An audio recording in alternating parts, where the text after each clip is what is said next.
Buenos y raros días. Hoy quiero dejar para un segundo lugar mi agradecimiento a la Universidad Popular Carmen de Michelena para dedicar un recuerdo especial a aquellas personas que están sufriendo por culpa del virus, bien porque han perdido algún ser querido o por cualquier otra circunstancia.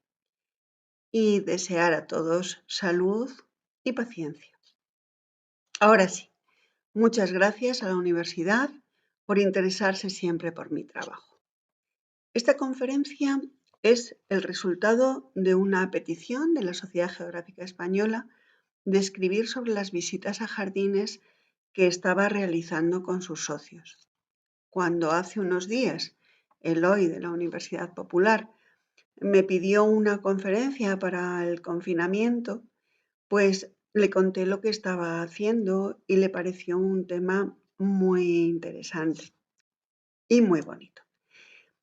Este es un trabajo recopilatorio de lo que han escrito historiadores del arte, historiadores, arquitectos, botánicos, paisajistas, etcétera, sobre el magnífico jardín que realizó Felipe II en la Casa de Campo. La Casa de Campo aparece en el imaginario de los madrileños de muy diversas maneras. Por ejemplo, como un espacio público muy grande, lleno de árboles, donde se encuentra el parque de atracciones, el zoo, etc. También un lugar fantástico, pues para caminar, para ir en bicicleta, un lugar donde hay un lago muy grande, donde ir en barca y luego comer en alguno de los chiringuitos que hay alrededor de sus orillas. O también hay una imagen sobre lo que fue la Casa de Campo durante la Guerra Civil. Pero más difícil es que se relacione con Felipe II y la realización de uno de los jardines manieristas más interesantes de Europa.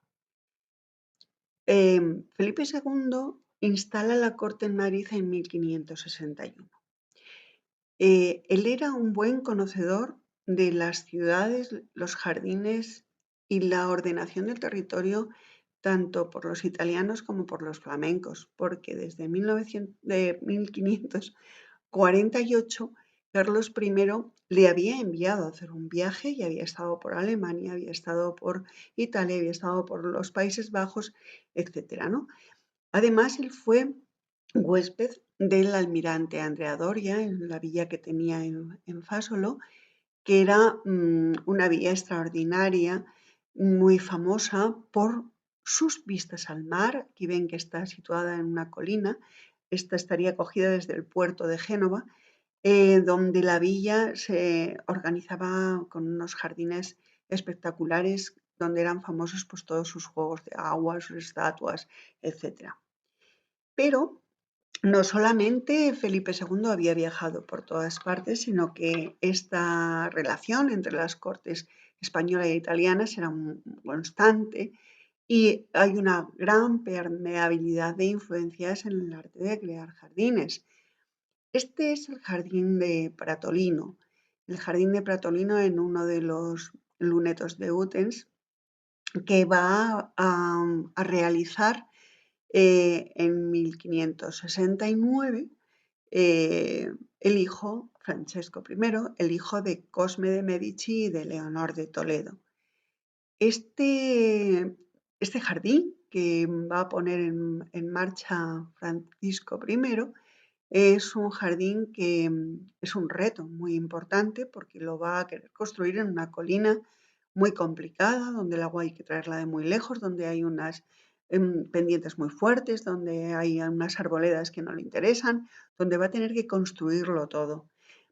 Pero él lo hace a propósito porque él quiere construir un lugar donde pueda poner en práctica todo lo que ha aprendido en su viaje también por Europa, por el resto de Europa. De este maravilloso jardín prácticamente no queda nada, pero podemos todavía ver esta gran escultura maravillosa de Jan Bologna, que es el Apenino. en Bolonia, luego es el que hará la estatua ecuestre de Felipe III que tenemos en la Plaza Mayor.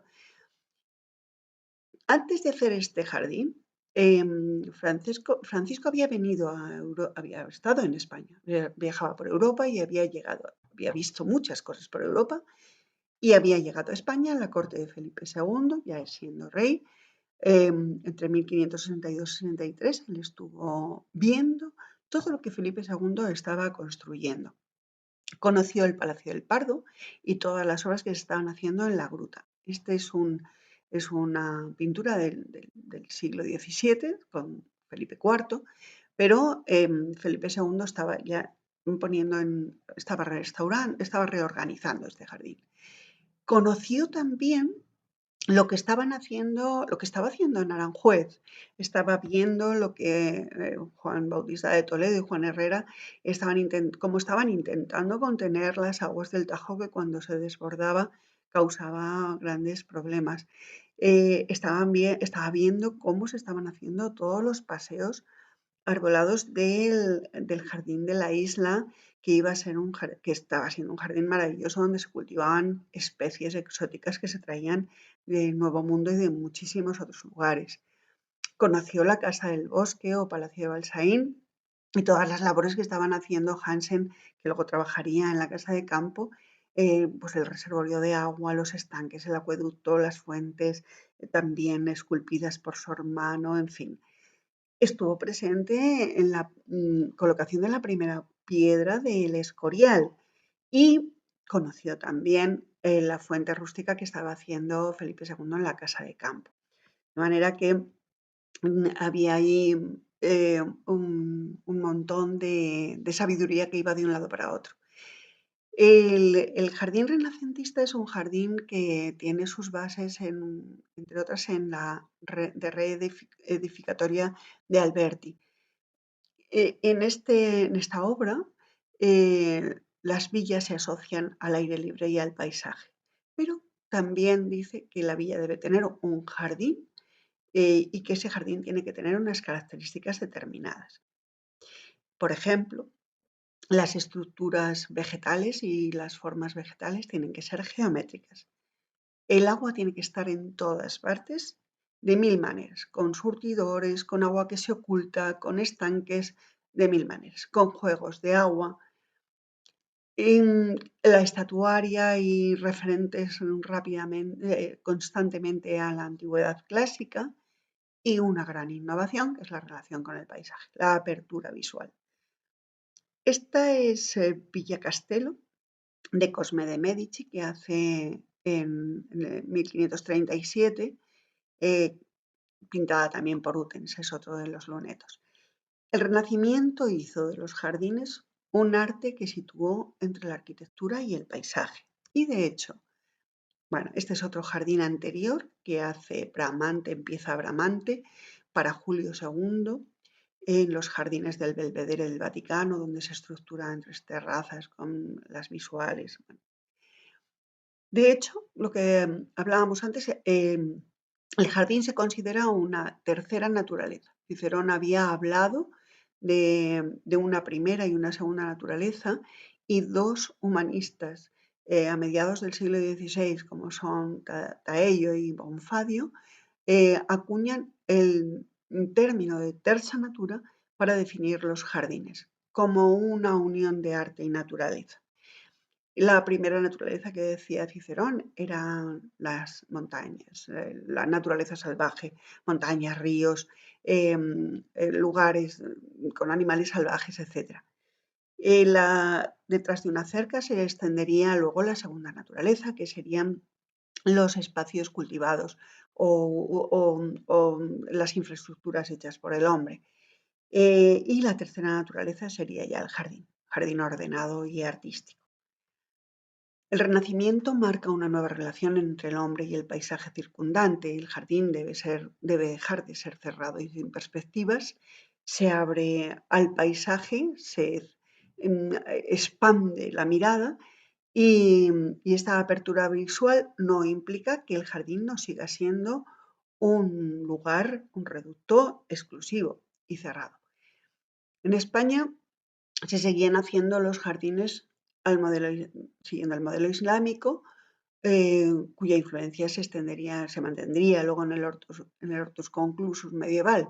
Son espacios acotados, cerrados, intimistas, incluidos dentro de la organización de la vivienda o a veces separados de ella, con una disposición geométrica que es el Chagarbaj, los 4 jardines, que son un cuadrado dividido por 2 ejes recorridos por agua, que acaban en una fuente o un templete y que representan el cosmos. Carlos I, que está organizando su retiro en Yuste, hace unos jardines en esa línea, en la línea hispano-musulmana. Pero algunos nobles españoles en el siglo XVI ya están construyendo, en la primera mitad del siglo XVI, ya están construyendo jardines renacentistas siguiendo el modelo de Alberti. Por ejemplo, el Jardín de Cadalso de los Vidrios, de los duques de Escalona y marqueses de Villena, que es de 1534, o en 1550 los duques de Alba, que hacen el Jardín de la Abadía, del cual no queda prácticamente nada.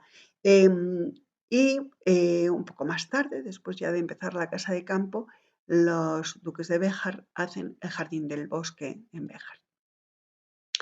Cuando Felipe II decide situar la capital en Madrid, se encuentra con un trazado urbano laberíntico y caótico de origen de influencia árabe, una ciudad muy medieval, se encuentra con un alcázar muy viejo y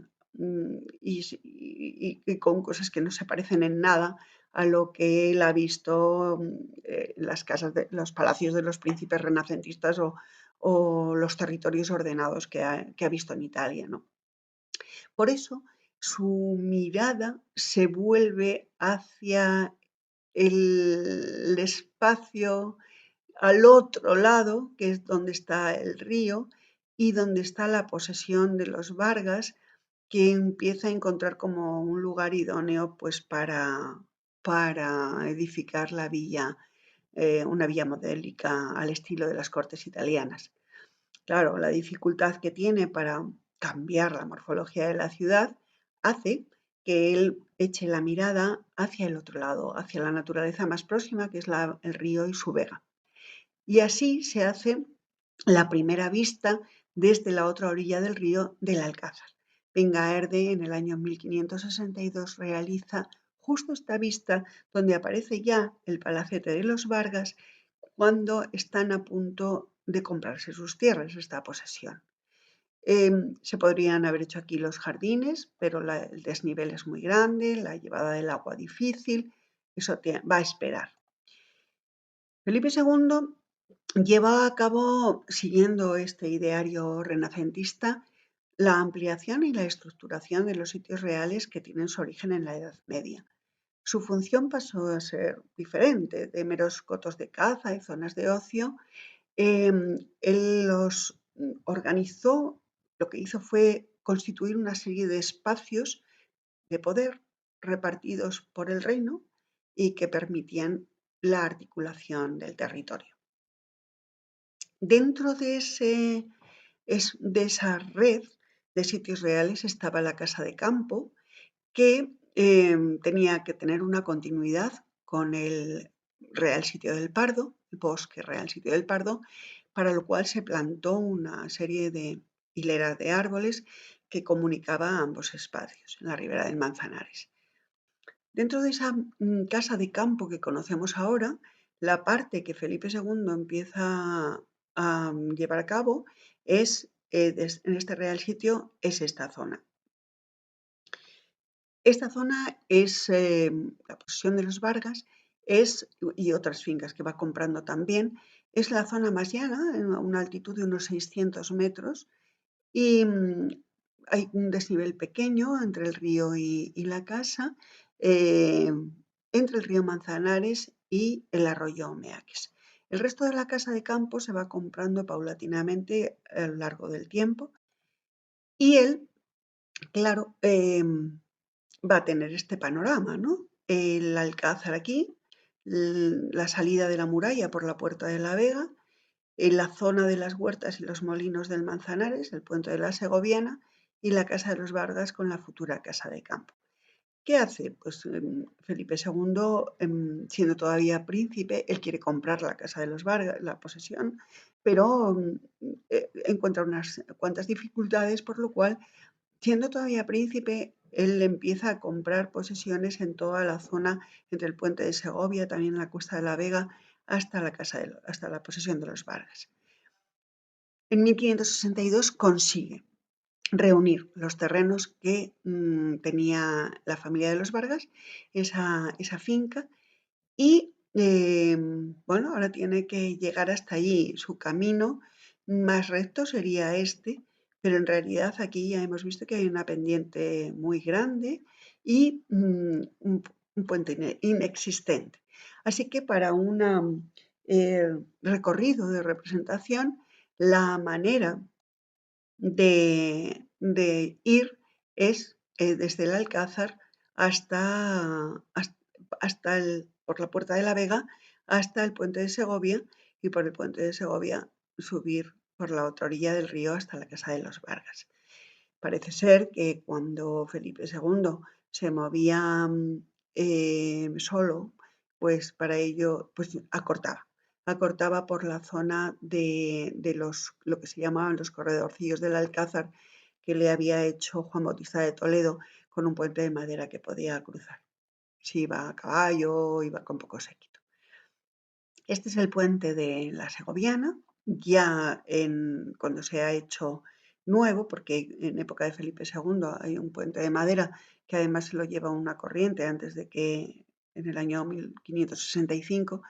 Y bueno, aquí está una zona que a mí me parece muy interesante, que es la Tela, que es la zona donde se ejercitaban los caballeros o bien a caballo o bien con los toros, etcétera, que eso era el Parque de Atenas.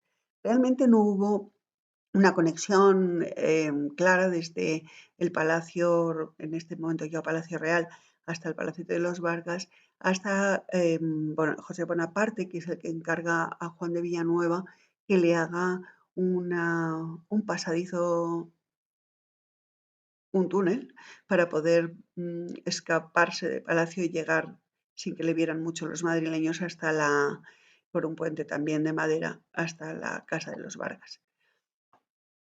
En el lugar que ocupó parte de este jardín que vamos a ir estudiando están ahora los viveros municipales.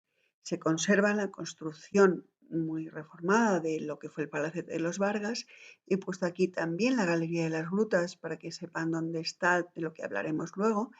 Y aquí pueden observar también la fuente que se colocó aquí cuando la Casa de Campo se abrió para todos los madrileños, pues no se abrió en 1931, pero esta se coloca aquí en 1934, cuando se acaba de hacer la puerta.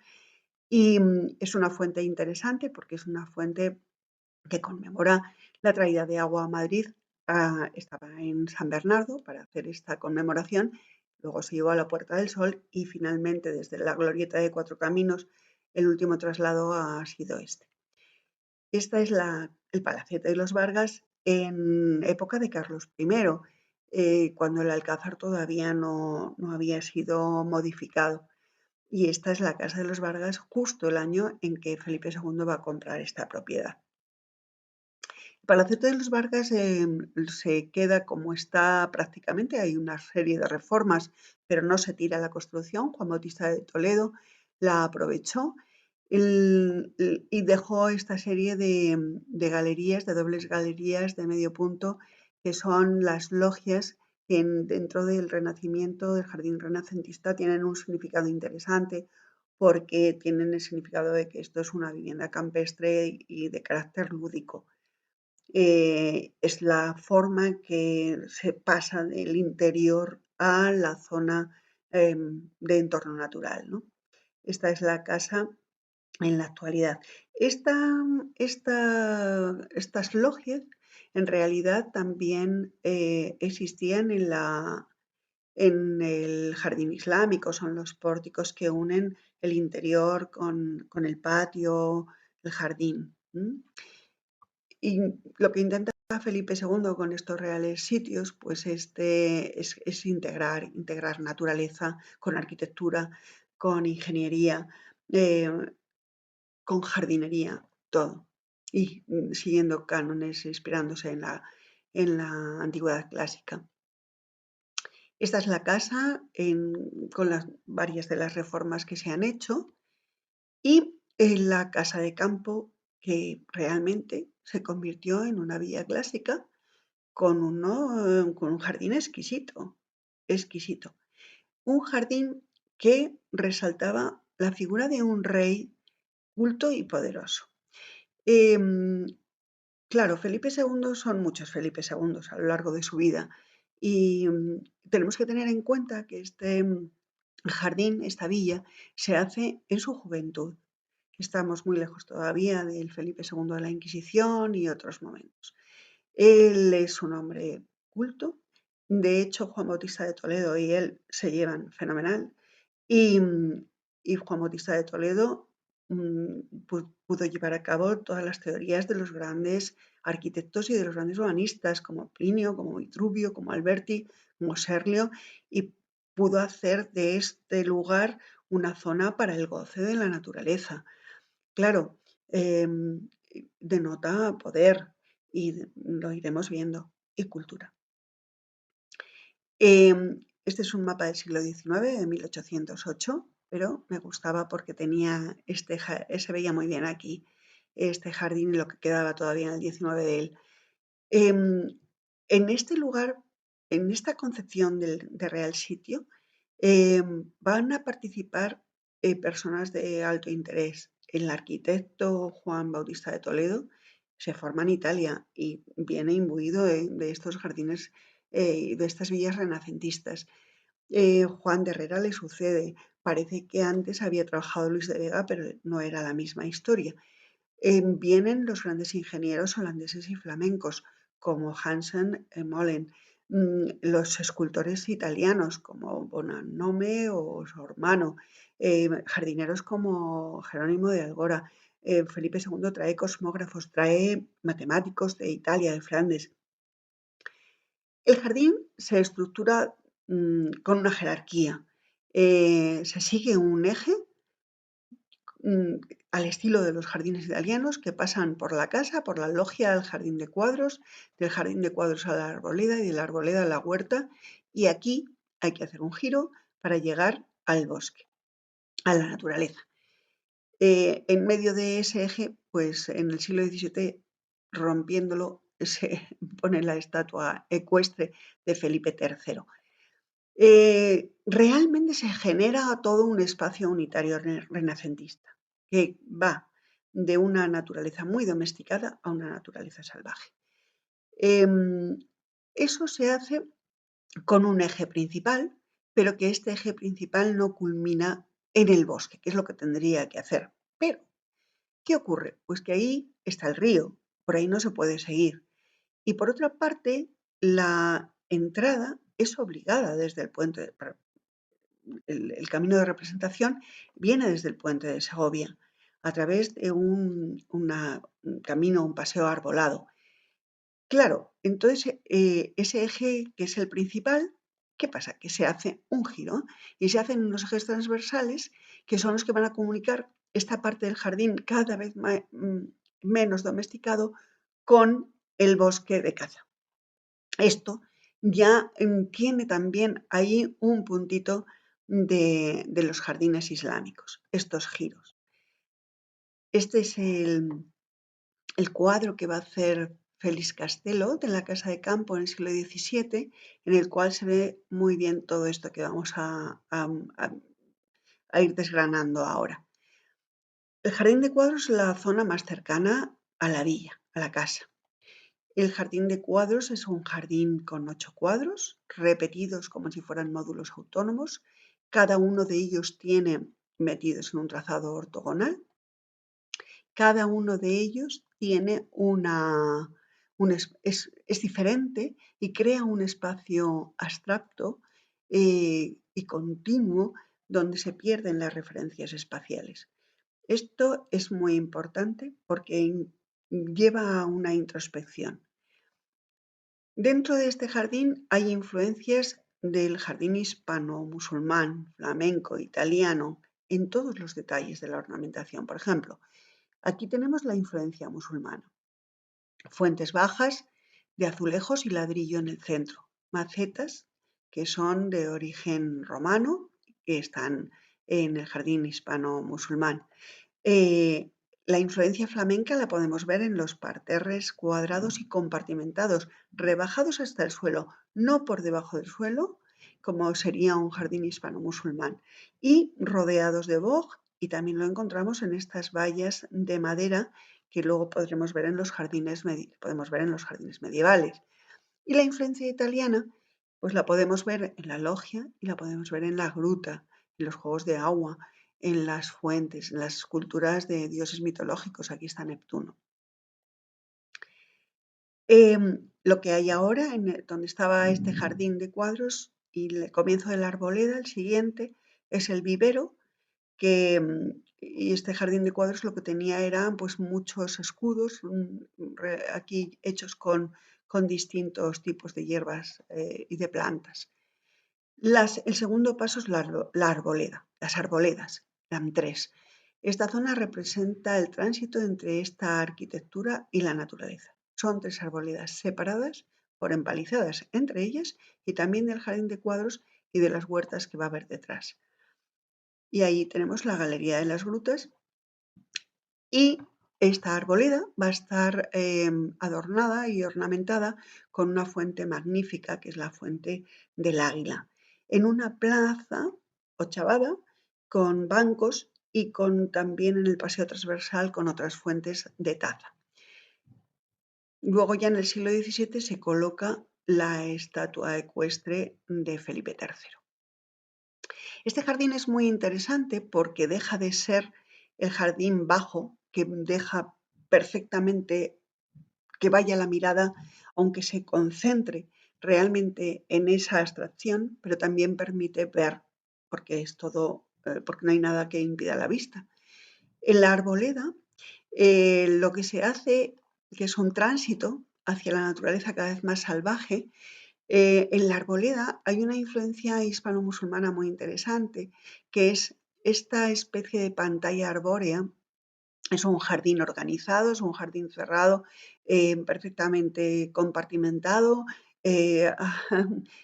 adornado, pero con unos árboles muy altos, de manera que lo que ocurre es que se forma una pantalla que no impide la vista, que permite que se amplíe hacia el exterior, pero que, como las celosías en el mundo hispano-musulmán, permiten ver, pero a lo mejor no ser visto.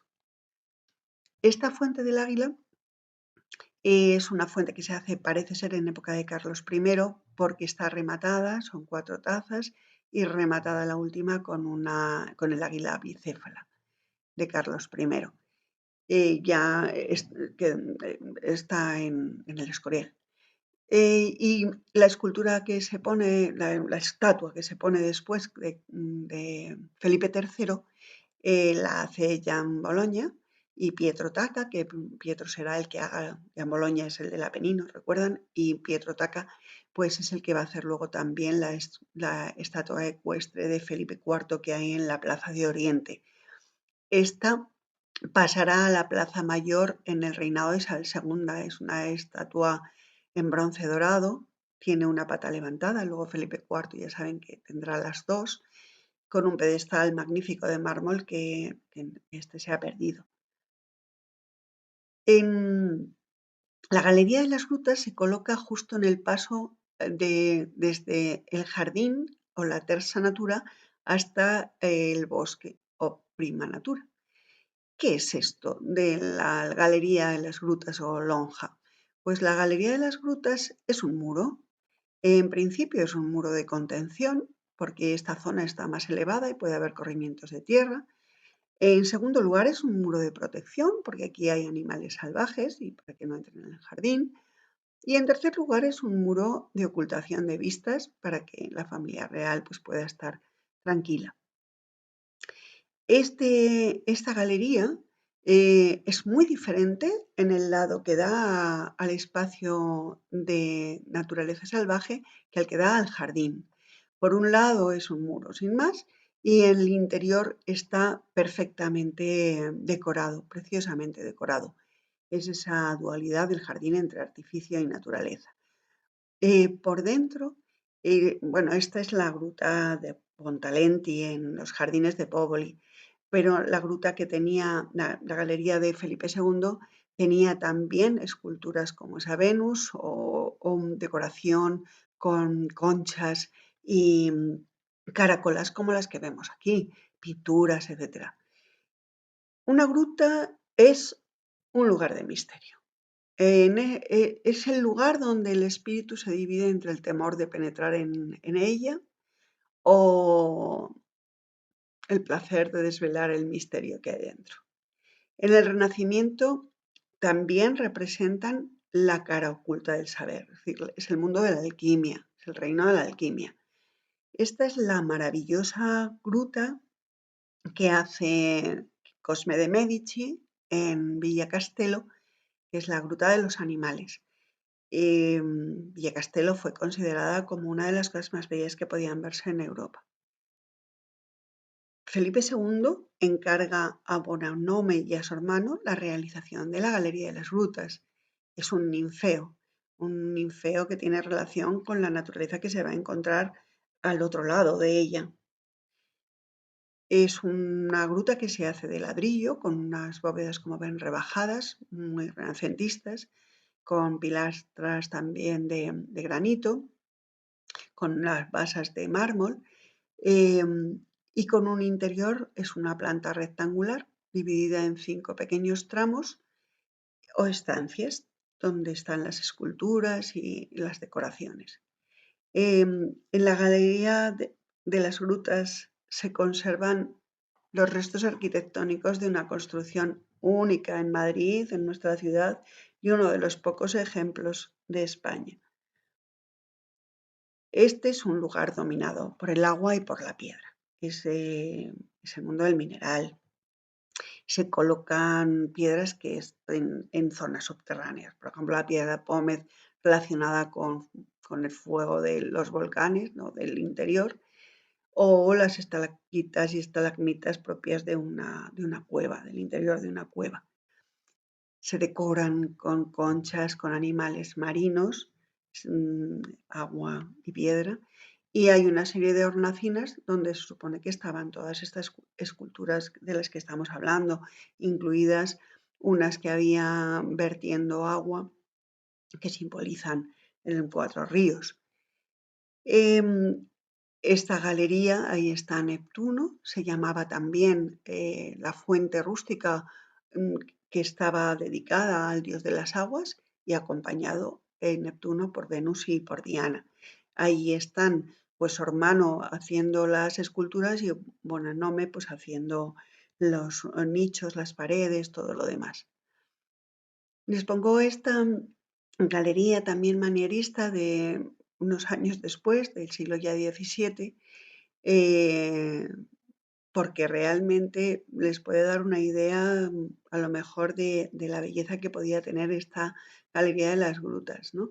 Esta es la Galería del Grutesco de los Reales Alcázares de Sevilla, que se hace aprovechando un resto de muralla almohade para hacer un mirador que separa 2 jardines, ¿no?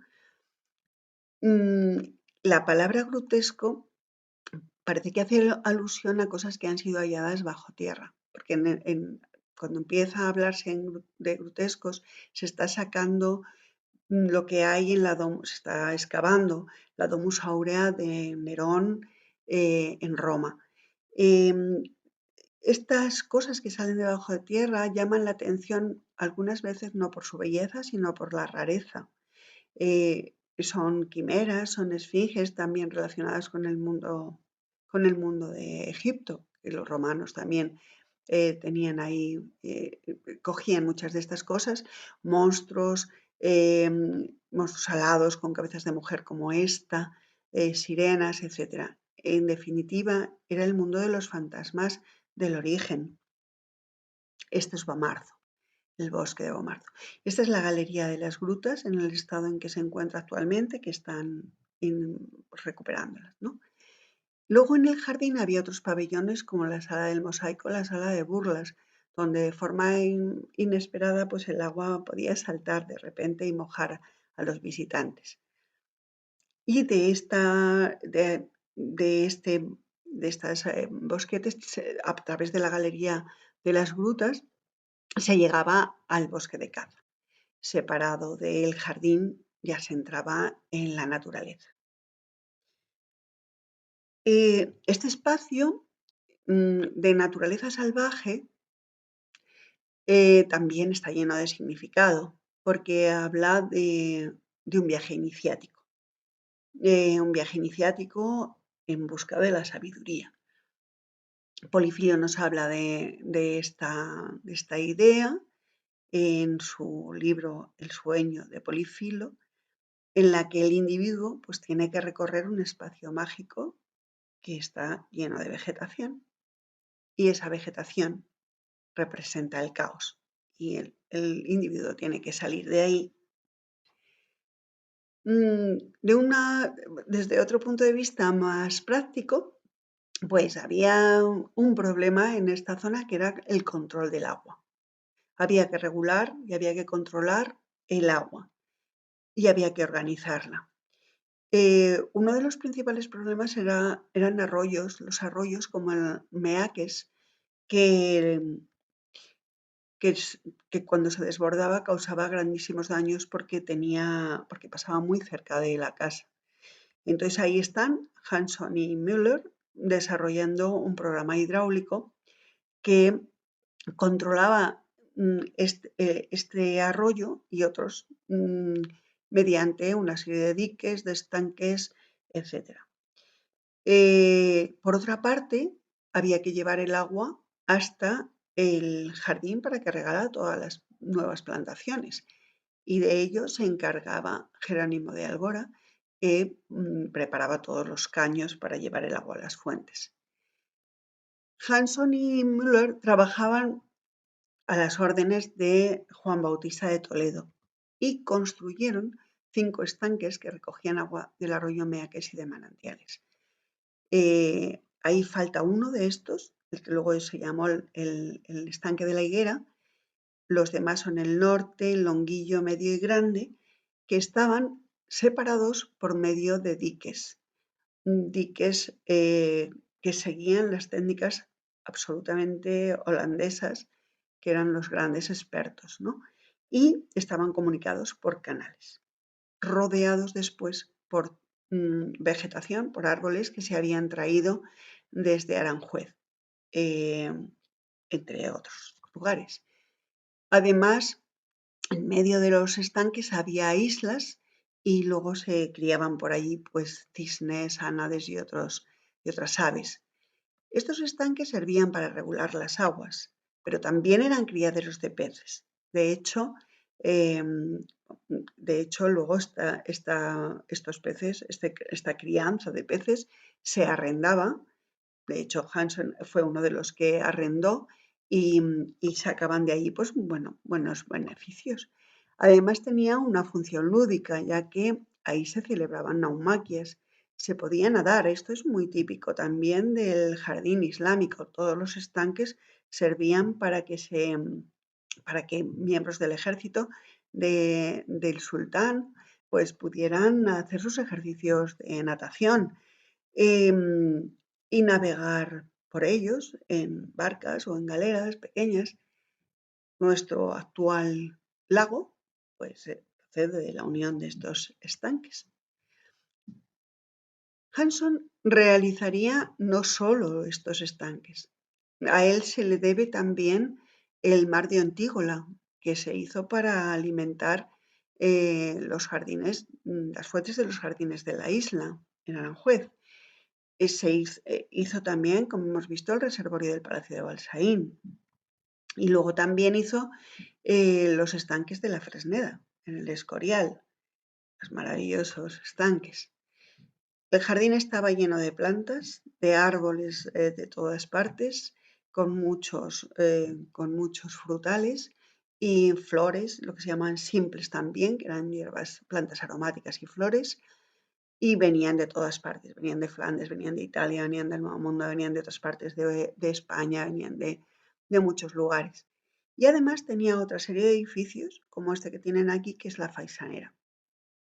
La Faisanera para cría de faisanes y otras aves, y también la Leonera. La Leonera se ha perdido, con muchas reformas se mantiene, pero la Leonera se ha perdido. Pero claro, un rey poderoso como era Felipe II no podía dejar de tener una menagerie, no podía dejar de tener su propio zoo.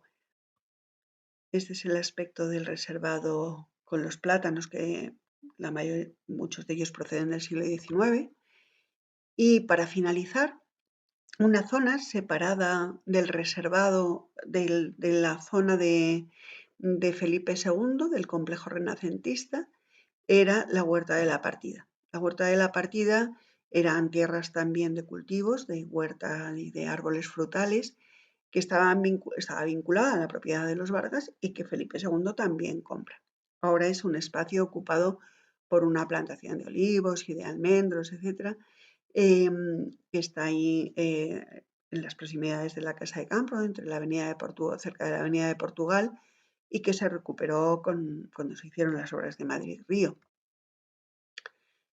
Y bueno, pues como colofón, decir que este jardín que realiza Felipe II en la Casa de Campo, pues es un compendio del arte de crear jardines mm, con cosas que vienen de los jardines de tradicionales y con lo último que se está haciendo en Europa. Y que para lograrlo, pues aquí trabajaron los mejores arquitectos, ingenieros, jardineros, etcétera, etcétera. Pero también es un lugar lleno de significados, donde no faltan los de la antigüedad clásica, Aristóteles o Platón, porque también representa el paso de una naturaleza salvaje hacia una naturaleza dominada por la voluntad de un soberano inteligente y lúdico. Bueno, hoy es 1 de mayo. La Casa de Campo se abrió al pueblo de Madrid el 1 de mayo de 1931. Y con esto, pues aquí les dejo. Muchísimas gracias por su atención. Buenas tardes y cuídense.